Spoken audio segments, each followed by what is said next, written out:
Alors la nouvelle est tombée cette semaine, c'est le classement de l'ANAQ, l'Agence nationale d'assurance qualité. L'Agence nationale d'assurance qualité a évalué nos institutions d'enseignement supérieur. Elle a accordé des habilitations, elle a également accordé des accréditations. Mais avant de donner la parole à nos chroniqueurs, il faut rappeler que l'ANAQ est l'Agence nationale d'assurance qualité. Il a été créé en 2017 par décret présidentiel. Et l'ANAQ a une certaine autonomie parce que c'est une EPA.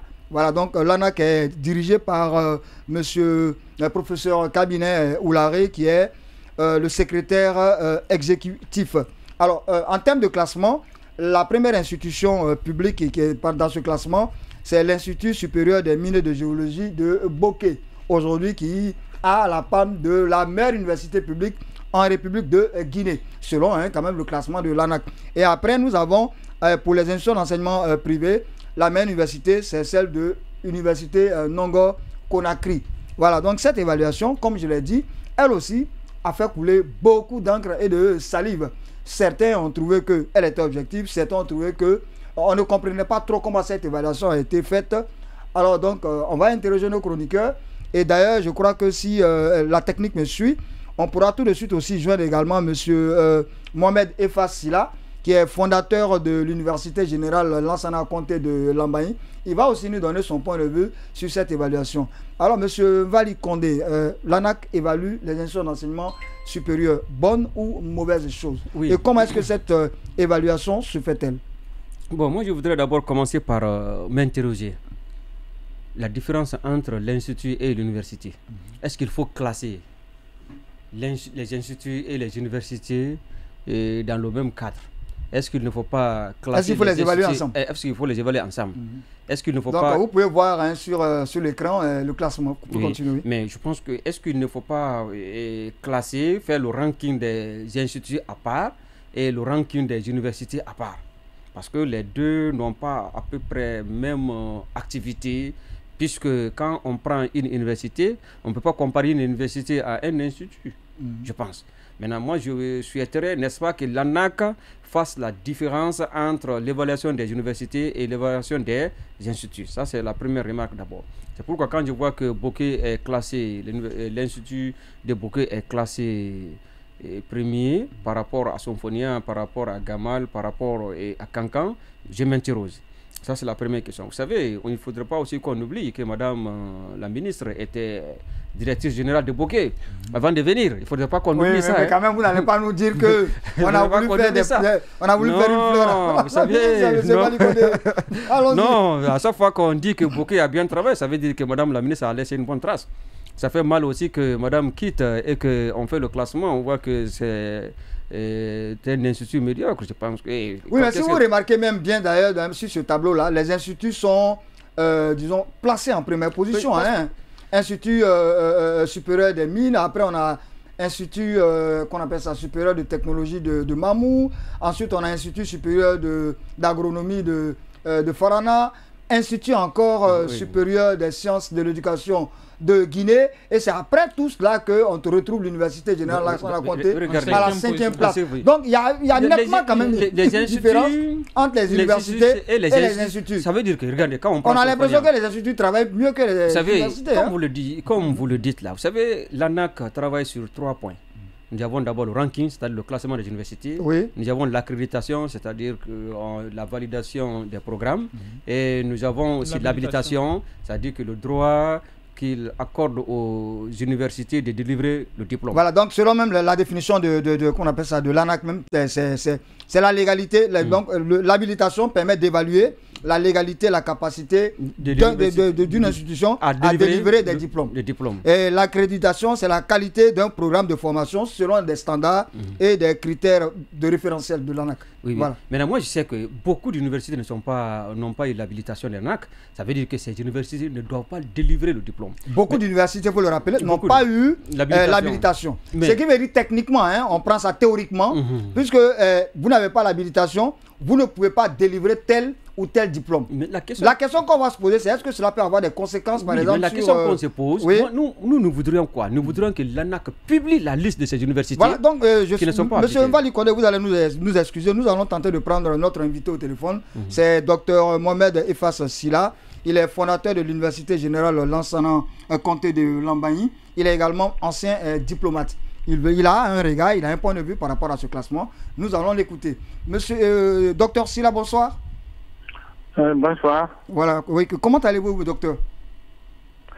Bon, ça va un peu bien. Voilà, merci beaucoup, docteur, d'avoir accepté notre invitation. Vous avez tout de suite écouté. L'ANAC a fait son classement, l'ANAC a fait son ranking. Et voilà, vous êtes aussi fondateur de l'école, vous êtes aussi un enseignant. Nous aimerions bien savoir comment est-ce que vous accueillez ce classement de l'ANAC. Je ne vous ressens pas bien. La voix n'est pas Monsieur Dr Sila, est-ce que, voilà, comment vous accueillez cette évaluation de l'ANAC? Écoutez, c'est une évaluation. Et si nous sommes bien classés, bon, on le reçoit normalement. Enfin, on est content de nous. On est très satisfait de ce que le résultat. Allô? Oui, alors je vous reçois, oui. Voilà, je dis que nous sommes très satisfaits, très contents du résultat. Oui. Puisque nous avons beaucoup travaillé pendant les 3 et les 4 dernières années pour améliorer le système administratif. Nous avons amélioré également le cadre pédagogique en recrutant des gens de bonne qualité qui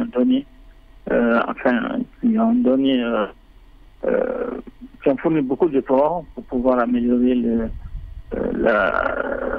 la qualité de l'enseignement de façon générale. Alors, donc, voilà, docteur Sila, oui. Oui, maintenant, docteur, nous voudrions savoir, parce que à lire les différentes publications, nous voyons que votre université fait partie aujourd'hui des grandes universités de notre pays, c'est ça la vérité. Et le classement provisoire, vous étiez bien classé, et le classement aussi définitif, vous êtes bien classé. Ce classement-là n'est pas provisoire. Non, définitif. Je parle du classement provisoire. On avait discuté et on avait même appelé l'un de vos responsables. Monsieur Senkou. Oui. Il nous avait donné des explications. Et maintenant, le classement définitif, on voit aussi que vous êtes bien classé. Voici ma question. Est-ce que nous pouvons savoir aujourd'hui, au sein de votre université, combien de programmes ont été accrédités, si tous les programmes sont accrédités ou bon. Mais vous savez, l'accréditation, chez nous, nous avons regroupé les profils en 3 ou 4 options. Nous avons le génie civil qui a été accrédité. C'était le génie civil et l'architecture ont été les premiers profils qui ont été accrédités. Ensuite est venu l'économie et après droit, géomine. Voilà, nous avons 4 ou 5 profils d'enseignement qui ont été accrédités, chez nous en tout cas. Parce que nous ne faisons pas beaucoup de filières, parce que il est difficile de trouver de trouver de très bons enseignants. C'est pourquoi nous avons restreint un peu le champ de notre intervention dans le système éducatif. Oui, ça, nous avons compris. Et si nous comprenons bien, c'est que vous misez beaucoup sur la qualité et c'est ce qui explique un peu le classement de votre université. Oui, je n'entends pas les questions. Je dis bien, et nous avons bien compris, vous misez sur la qualité. C'est ce qui explique la place que vous occupez aujourd'hui dans le classement national. Et je rappelle que vous êtes bien classé, c'est ça la vérité, parmi les universités privées, vous êtes bien classé. Maintenant, l'autre question, est-ce que vous avez des programmes ou bien reconnus par CAMES? Non. Étant donné que l'ANAC a déjà approuvé, je pense que nous sommes de facto reconnus par le CAMES. Mais le problème de CAMES, c'est une autre étape. Il faut d'abord passer par l'ANAC, ensuite vous postulez pour être reconnu, pour avoir l'accréditation de CAMES. Ça, c'est un très long processus, très compliqué. Là, il faudrait qu'on se mette au travail pour pouvoir remplir les conditions du CAMES. Oui, bien, mais je pense que l'essentiel est fait, comme vous le savez déjà, l'essentiel est fait et vous êtes reconnu par l'ANAC, puisque si vous n'êtes pas reconnu par l'ANAC, vous ne pouvez pas aller vers le CAMES. L'essentiel est fait. Ça c'est exact, c'est comme ça. Bien. Maintenant, l'autre question que je voudrais vous poser est la suivante. Au niveau de l'habilitation, vous savez, il y a des universités qui n'ont pas l'habilitation. Mais est-ce que votre université a l'habilitation?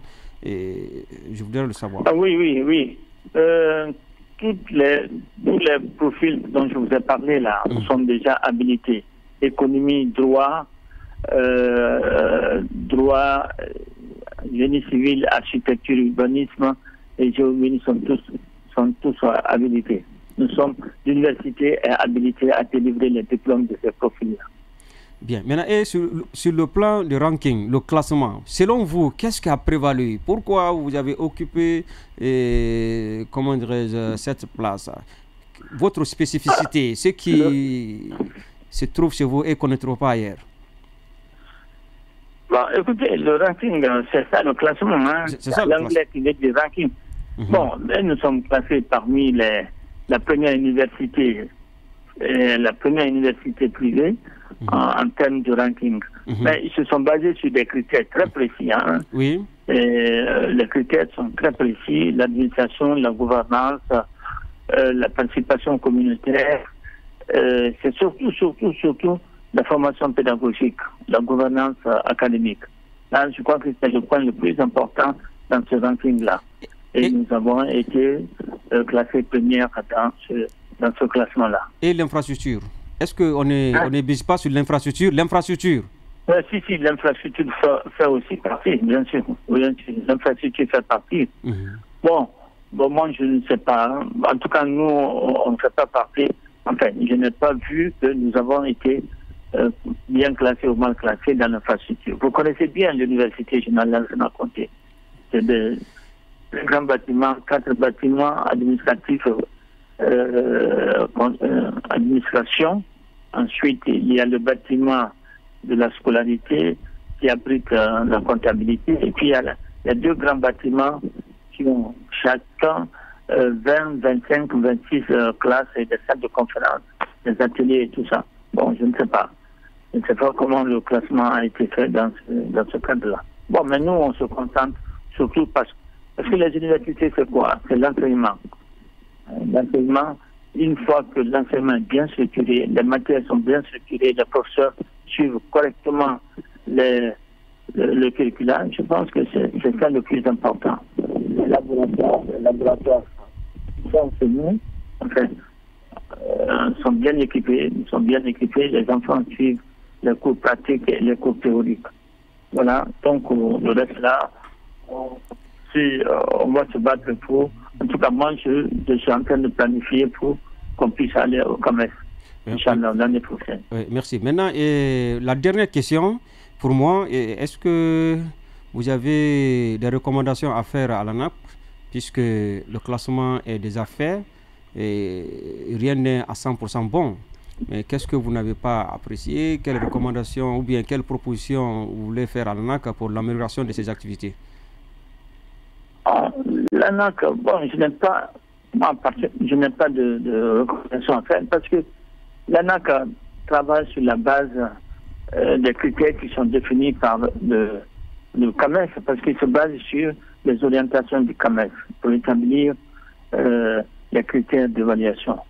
La seule chose que je peux dire peut-être, c'est d'utiliser l'expertise internationale et nationale et c'est ce qu'ils font. Moi, je pense que l'ANAC est bien je pense.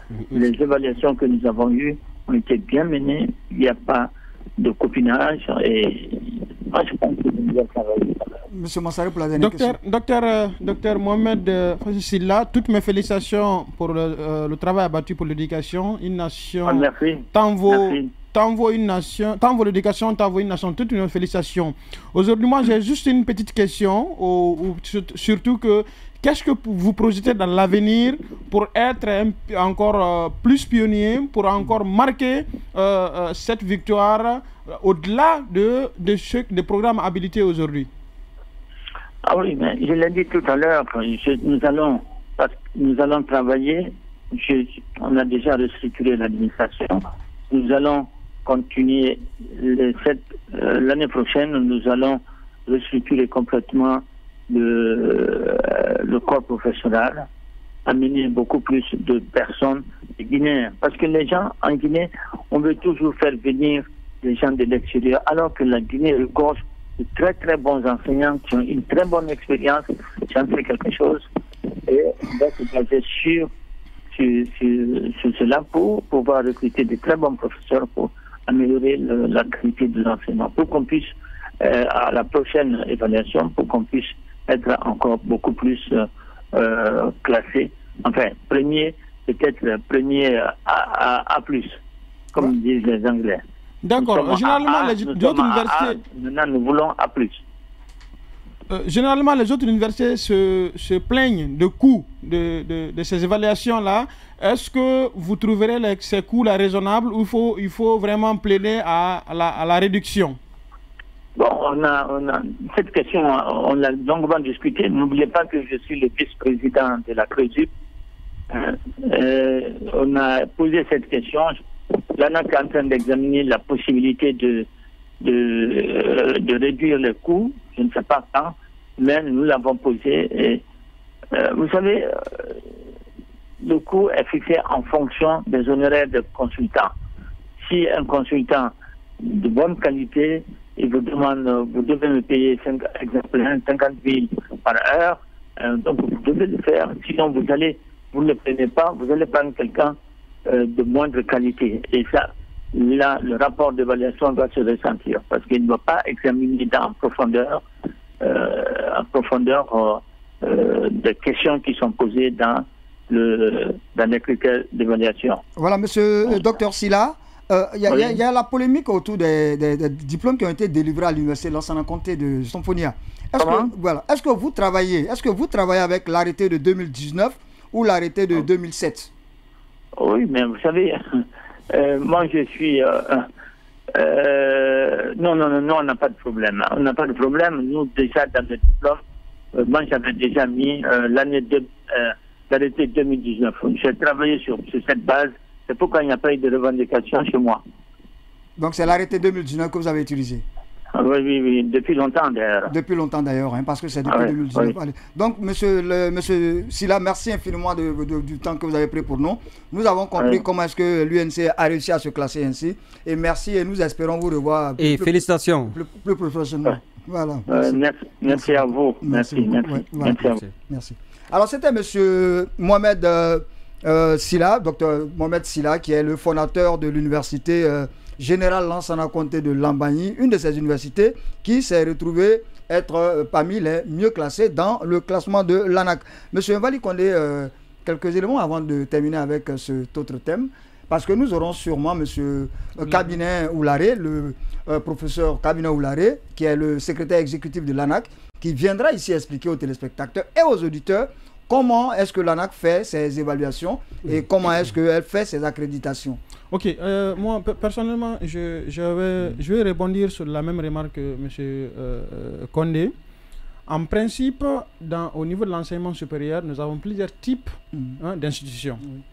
Les institutions de la mine de Bokeh, comme Mamou Farana, pour moi, ce sont des écoles qu'on peut les qualifier ailleurs comme des grandes écoles.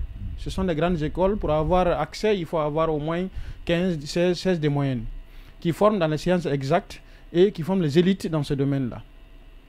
Par contre, nous avons une université comme Gamal, qui sont comme faculté de sciences, et techniques.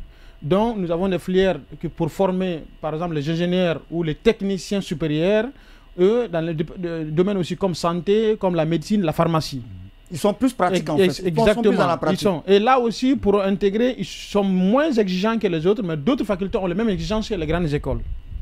Et quand nous venons maintenant au niveau des écoles qui ont des facultés de droit, économie, gestion, les sciences sociales en général, comme l'université l'université de Symphonia, ce sont des universités dont l'exigence d'intégrer après le baccalauréat est moins regardant par rapport aussi à l'autre élément qui peut aller à partir de 12 de moyenne. Il y a 16 départements. Voilà, 16 départements. Donc, par exemple, faculté d'économie avec 12 de moyenne. Par exemple, voilà, avec 12 de moyenne, avec même 11 de moyenne qu'on peut intégrer, par exemple, même 10 de moyenne. Voilà, certaines facultés. Donc, quand on regarde... Oui, mais ce qui est étonnant, par exemple, l'ISIG est beaucoup plus regardant, par exemple, en termes d'exigence de moyenne. Mais le classement n'est pas fameux pour l'ISIG, par exemple. Voilà. Donc, moi, ici, non. Je ne parle même pas de classement d'abord. Il faut la nature de chaque... La mission de chaque institution et dans quel domaine il s'exerce. En fait, donc, aujourd'hui, moi, je trouve un peu utopique qu'on dit que l'université de l'Institut de mines de Bokeh est meilleure par rapport à Symphonia et pourtant ils ne forment pas dans le même domaine. Donc ils n'ont pas les mêmes corps d'enseignement, ils n'ont pas les mêmes programmes, ils n'ont pas les mêmes missions. Voilà, nous le dirons. Le professeur disait tout à l'heure que l'impact social. Au fait, l'autre forme les ingénieurs pouvant aller dans les mines, l'autre forme des magistrats. Ils forment les grands économistes, ils forment les architectes de la refondation de la société. C'est comme ça que je peux les appeler. Donc ils n'ont pas les mêmes poids. Ils n'ont pas les mêmes missions. On dit aujourd'hui, c'est comme si quelqu'un qui évalue la gouvernance de Sékou Touré à la gouvernance d'Alpha Condé. C'est pas les mêmes portraits. C'est celui-là qui va évaluer un bon professeur de maths et un bon professeur de français. Entre les deux, là, qui est meilleur? Qui est le meilleur? Donc, qu'est-ce que j'aurais recommandé? Ce que j'aurais recommandé, c'est qu'on fait les institutions, que ce soit Bokeh, Mamou, voire même Farana, Dalaba. Dalaba n'est pas dans le système LMD. D'accord. C'est pourquoi sur leur diplôme, vous pouvez voir la mention. Non, même Farana n'est pas dans LMD. Oui, mais les institutions qui ne sont pas dans LMD, vous ne pouvez pas les évoluer ensemble. Exactement. Donc ici, il y a 4 universités, moi j'aurais voulu aujourd'hui qu'on donne le statut. LMD. On est en train de former maintenant les classes préparatoires. Qu'on donne le statut des grandes écoles à ces institutions-là qui puissent devenir des institutions de référence comme des grandes écoles, comme cela a été souhaité d'ailleurs dans leur fondation. Ça, c'est un premier élément. Deuxième élément, en venant au niveau des universités, qu'on puisse... Par exemple, on peut essayer de faire un peu de ranking entre Symphonia et Gamal, en tenant compte de certains paramètres. Cancan. Exactement, Symphonia et Cancan, ça on peut comprendre. Mais tout globaliser de même sorte là, je crois que c'est difficile. Ça pose problème. Donc on va sûrement compare les gens comparables. Donc pour vous, la comparaison n'est pas très bonne parce que les critères, les missions sont différentes.